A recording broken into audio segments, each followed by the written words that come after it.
भगवद गीता के अध्याय 2 के श्लोक 1 से 3 में कहा गया है कि दुखी हुआ रोते हुए अर्जुन को देखकर श्री कृष्ण के शरीर में प्रवेश काल ने कहा कि इस अवसर पर आपका कायरता दिखाना न तो स्वर्ग प्राप्ति है न कीर्ति प्राप्ति है तथा श्रेष्ठ व्यक्तियों का काम नहीं है। इसलिए हे अर्जुन, नपुंसकता को त्याग कर युद्ध के लिए तैयार हो जाए। भगवद गीता के अध्याय 2 के श्लोक 4 से 6 में जिसमें अर्जुन कह रहे हैं कि भगवान अपने पूजनीय बड़ों द्रोणाचार्य, धृतराष्ट्र और बंधुओं को मारकर पाप का भागी होने से अच्छा तो हम भिक्षा का अन्न खाना उचित समझते हैं और इस रक्त से युक्त राज का भोग कर पाप ही प्राप्त करेंगे। न जाने कौन मरे और कौन बचे। अध्याय 2 के श्लोक 7 और 9 में जिसमें अर्जुन कहते हैं, मैं आपका शिष्य हूँ तथा आपकी शरण में हूँ। मेरी बुद्धि काम करना बंद कर चुकी है। जो मेरे हित में है वही सलाह दीजिए। यदि मुझे कोई सारी पृथ्वी का राज प्रदान करे तथा देवताओं के स्वामी अर्थात इंद्र का शासन भी प्रदान करे तो भी युद्ध करके पाप का भार सिर पर रखना नहीं चाहूँगा। अर्थात मुझे कोई कितना भी लालच दे, परंतु मैं नहीं देखता हूँ कि आपकी कोई शिक्षा मुझे शोक मुक्त कर देगी अर्थात युद्ध के लिए तैयार कर देगी। इस प्रकार यह कहकर अर्जुन चुप होकर रथ के पीछे बाग में बैठ गया। श्रीमद् भगवद गीता के अध्याय 2 के श्लोक 10 से 12 में कहा गया है कि अर्जुन को दुख में ग्रस्त देखकर मुस्कुराते हुए भगवान बोले हैं कि हे अर्जुन, शोक न करने वाली बात का शोक कर रहा है तथा ज्ञान कर रहा है पंडितों जैसा। विद्वान लोग मरने जीने की चिंता नहीं करते। यह नहीं है कि हम तुम और ये सभी सैनिक पहले कभी नहीं थे या आगे ना होंगे, इसलिए दुख सुख सहन करने की हिम्मत रख और हम तुम ये सब सदा जन्म मरण में ही है।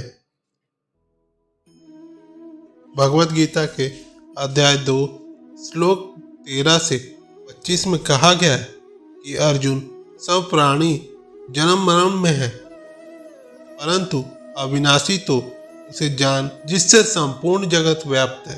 इस अविनाशी का विनाश करने में कोई समर्थ नहीं है। वह परमात्मा इस जीवात्मा के साथ ऐसे रहता है जैसे वायु में गंध। वायु गंध का मालिक है। अच्छी आत्मा तथा दुष्ट आत्मा होती है परंतु शुद्ध वायु निर्लेप है और दोनों यानी परमात्मा तथा आत्मा वायु तथा गंध का अभेद संबंध है। इसी प्रकार जीवात्मा परमात्मा के गुणों वाली ही है, फिर भी कर्म भोग भक्ति है। जैसे व्यक्ति पुराने वस्त्र त्याग कर नए वस्त्र पहन लेता है, ठीक उसी प्रकार जीवात्मा कर्म अनुसार स्वर्ग नरक 84 लाख योनियों में सुख व कष्ट पाती है परंतु परमात्मा को कष्ट नहीं है। जीवात्मा दुखी व सुखी अवश्य होती है। यहाँ पर यह बात याद रखना जरूरी है। भगवद गीता के अध्याय 2 के श्लोक 26 से 30 में कहा गया है कि जीवात्मा शरीर न रहने पर भी नहीं मरती है। जिस प्रकार पुराने कपड़े उतारकर नए पहन ले, ऐसे ही यह शरीर समझ जीवात्मा को न काटा जा सकता है, न जलाया जा सकता है, न जल में डुबोया जा सकता है, न वायु सुखा सकती है। यह अमर है। यह परमात्मा जो जीवात्मा के साथ उपद्रष्टा रूप में रहता है, जो निर्विकार है। यदि जीवात्मा को नित्य मरने जन्मने वाली भी माने तो भी दुखी नहीं होना चाहिए, क्योंकि पुराने वस्त्र त्याग कर नए पहन लिए, इसलिए शोक मत कर।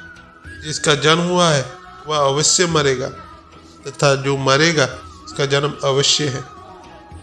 भगवान कह रहा है, तू तथा मैं तथा ये सर्व प्राणी पहले भी थे तथा आगे भी होंगे, क्यों चिंता करें। भगवद गीता के अध्याय 2 के श्लोक 31 से 37 में कहा गया है कि क्षत्रिय का धर्म नहीं है कि युद्ध में कायरता दिखाए और फिर युद्ध में मर भी गया तो स्वर्ग का दरवाजा खुला है, और जीत गया तो राज्य का सुख भोगेगा।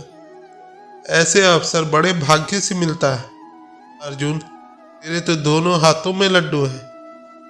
क्षत्रिय की अपकीर्ति मरने से भी दुस्तर होती है। इसलिए अर्जुन, मान जा मेरी बात, युद्ध कर ले। भगवत गीता के अध्याय 2 श्लोक 38 में कहा गया है कि हार जीत, दुख सुख, लाभ हानि को समान समझकर युद्ध कर, तुझे पाप नहीं लगेंगे। भगवत गीता के अध्याय 2 के श्लोक 39 से 45 तक में कहा गया है, समबुद्धि होकर कर्म बंधन से मुक्त हो जा। ऐसे डगमग बुद्धि वाले कामयाब नहीं होते। राग, द्वेष मत रख तथा तीनों गुणों ब्रह्म राजगुण, विष्णु सद्गुण, शिव तम गुण की भक्ति से भी रहित हो जा।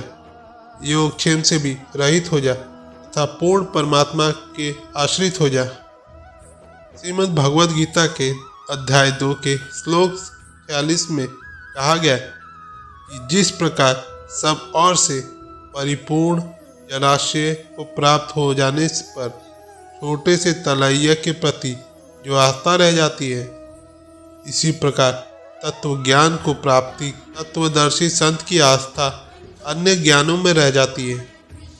तत्व ज्ञान के आधार से तत्वदृष्ट संत को पूर्ण परमात्मा की जानकारी हो जाती है, जिस कारण से उसकी अन्य प्रभुओं में आस्था कम रह जाती है, अर्थात वह विद्वान पूर्ण परमात्मा के आश्रित हो जाता है।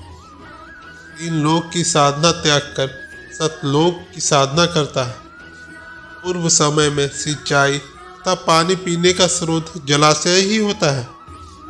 जो परिवार किसी छोटे तालाब पर निर्वाह कर रहा हो, जिसका जल ग्रीष्म ऋतु में सूख जाता हो, वर्षा होने पर जल से भरता हो, यदि वर्षा ना हो तो जल के अभाव से संकट निश्चित होता है। उसी प्रकार उसी परिवार को बहुत बड़ा जलाशय प्राप्त हो जाए, जिसका जल 10 वर्ष वर्षा न होने पर भी समाप्त न हो, फिर उस परिवार की आस्था पहले वाले छोटे जलाशय में जैसी रह जाती है। वह छोटा जलाशय बुरा नहीं लगता, परंतु उसकी क्षमता का ज्ञान है कि या तो अस्थायी लाभ है तथा बड़ा जलाशय स्थायी लाभदायक है।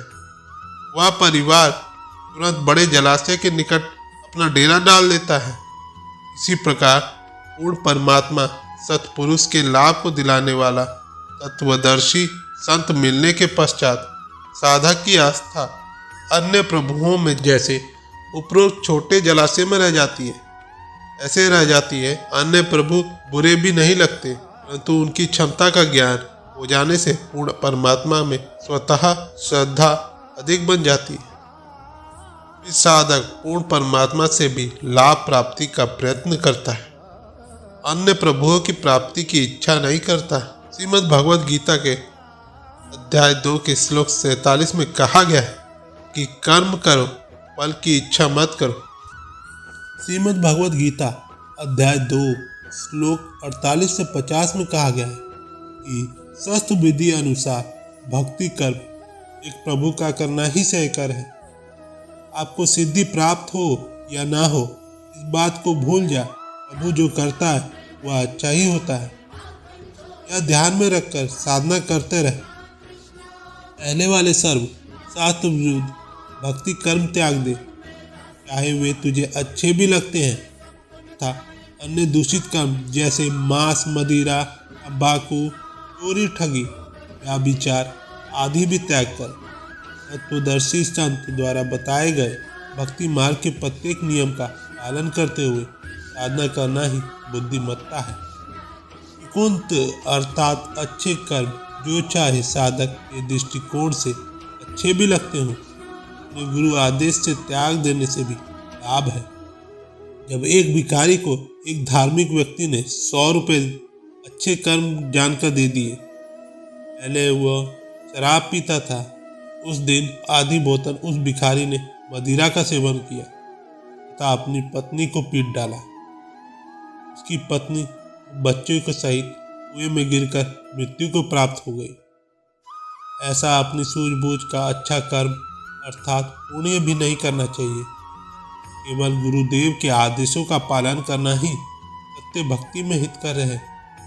भगवद गीता के अध्याय 2 के श्लोक 51 में स्पष्ट है कि जो भजन अभ्यास शास्त्र अनुकूल अर्थात मेरे बताए अनुसार करता है वह सतलोक में जाकर फिर वहां से आगे अनामी लोक में चला जाता है, अर्थात अनामी परमात्मा को प्राप्त हो जाता है, अर्थात जन्म मरण का रोग समाप्त हो जाता है। भगवद गीता के अध्याय 2 श्लोक 52 में कहा गया है, काल ब्रह्मा ने कहा है कि जब तेरी बुद्धि वो रूप दलदल से भली भांति पार कर जाएगी तब तेरे सामने एक समस्या आएगी। ये अर्थात अध्यात्म ज्ञान न मिलने के कारण सुने हुए और सुनने में आने वाली यानी सुने सुनाए शास्त्र विरुद्ध अज्ञान को प्राप्त हो जाएगा। वेद का अर्थ है ज्ञान और निर्वेद यानी जो यथार्थ ज्ञान नहीं यानी अज्ञान है। भावार्थ है कि लोक वेद में यह तो प्रेरणा मिल जाती है कि संसार स्वार्थी है, कोई सदा नहीं रहेगा। मानव शरीर केवल परमात्मा की भक्ति करके अपना जीव का कल्याण करवाने हेतु प्राप्त है। जो भक्ति नहीं करता उसका मानव जीवन व्यर्थ है। इस प्रकार के ज्ञान से पूर्व संस्कारी जीव का मोह तो संसार से हट जाता है, तो यथार्थ भक्ति ज्ञान यानी तत्व ज्ञान के अभाव से साधक अज्ञानी संतों के सुने सुनाए ज्ञान के कारण अज्ञान को ज्ञान मानकर ग्रहण कर लेता है। भगवद गीता के अध्याय 2 के श्लोक 46 से 53 में कहा गया है कि वास्तव में पाप पुण्य को भूलकर अर्थात पाप पुण्य का फल इसी लोक में त्याग कर पूर्ण परमात्मा की साधना में लग जा। ठीक यही प्रमाण गीता के अध्याय 18 श्लोक 66 में कहा गया है कि काल ब्रह्मा ने कहा है कि मेरे स्तर की मेरी सर्व धार्मिक पूजा को मेरे से त्याग कर उस एक सर्वशक्तिमान परमात्मा की शरण में जा, फिर मैं तुझे सर्व पापों से मुक्त कर दूंगा। यही भाव यहाँ पर है। कहा है कि कर्मों में योग करना कुशलता है, इसलिए योग में लग जा। समझदार साधक कर्मों से होने वाले फल को भी त्याग कर जन्म मरण रूपी कर्म बंधन से मुक्त हो जाते हैं। हे अर्जुन, जब तू मोह रहित हो जाएगा उसी वैराग्य को प्राप्त हो जाएगा जब तेरी बुद्धि नाना प्रकार के मतभेदी शस्त्रों के ज्ञान विचलित न रहकर तत्व ज्ञान पर आधारित हो जाएगी। तू योगी बनेगा।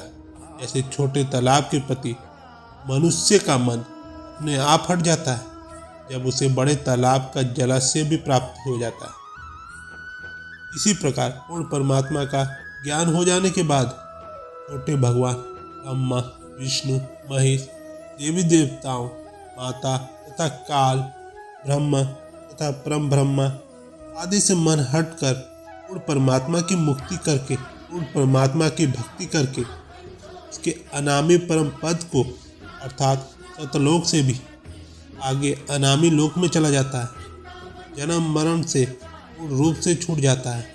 इसलिए तू पूर्ण परमात्मा का भक्त हो जा तो योगी अर्थात सही भक्त होगा। भगवद गीता के अध्याय 2 के श्लोक 54 में अर्जुन ने प्रश्न किया है कि पूर्ण रूप से एक पूर्ण परमात्मा में आश्रित अर्थात पूर्ण परमात्मा में स्थिर बुद्धि रखने वाले भक्त के क्या लक्षण होते हैं, उसका बोलना चलना बैठना आदि कैसा होता है। गरीबदास जी महाराज ने इसका उत्तर भी दिया है। गरीब राजी क्रमता राम की राजा धरे जो शीश दास गरीब दर्श स्पर्श इस भेटे जगदीश। श्रीमद् भगवद गीता के श्लोक 55 से 68 में कहा गया है कि जब भक्त इच्छाओं से रहित होकर भाग्य पर संतुष्ट है उस समय वह स्थिर बुद्धि वाला है, दुख सुख को बराबर समझता है, वह रोग द्वेष से रहित होता है, जिसने इंद्रियों का दामन कर लिया है। क्योंकि बुरे विचारों से इच्छाएं उत्पन्न होती है, क्रोध से अज्ञान और अज्ञान से अहंकार, ज्ञान नष्ट हो जाने से बुद्धि भ्रष्ट हो जाती है। इसके बाद पतन निश्चित है। जो तत्व ज्ञानी योग युक्त है वह शास्त्र अनुकूल भक्ति कर्म करता हुआ कि इंद्रियों के वश नहीं होता, जल्दी स्थिर बुद्धि हो जाती है और उसके सर्व दुखों का अंत हो जाता है। जब तक प्राणी निइच्छा नहीं होता तब तक सुख कैसा।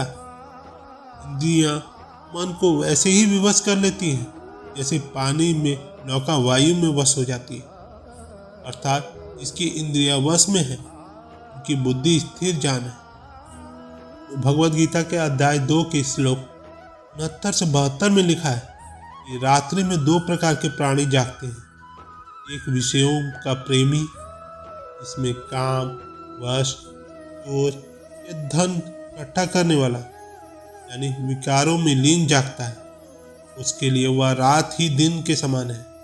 दूसरा परमात्मा प्रेमी जागता है, उसने उस रात का पूरा लाभ लिया है। जैसे सर्व नदियाँ समुद्र में स्वतः गिर जाती हैं, ऐसे ही दोनों प्रकार के प्राणी अपने बुरे व अच्छे कर्मों के आधार पर नरक तथा स्वर्ग में स्वतः चले जाते हैं। जो व्यक्ति परमात्मा तत्व जान चुका है वह विषय वासनाओं से रहित सुख दुख लाभ हानि के समान रहता है।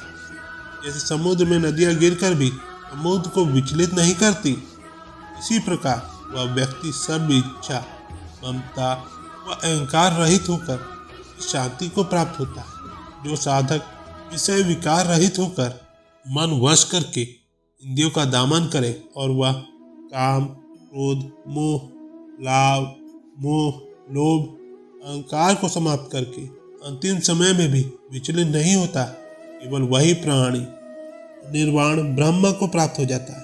अन्यथा क्षमता रहित होने से पूर्ण परमात्मा को प्राप्त नहीं कर सकता। दोस्तों, आज की वीडियो बस यहीं तक की थी। अपना ख्याल रखिएगा और हाँ, वीडियो पसंद आए तो लाइक, शेयर, सब्सक्राइब, कमेंट करना ना भूलें। मिलते हैं आपसे अगले वीडियो में। धन्यवाद। जय श्री कृष्ण।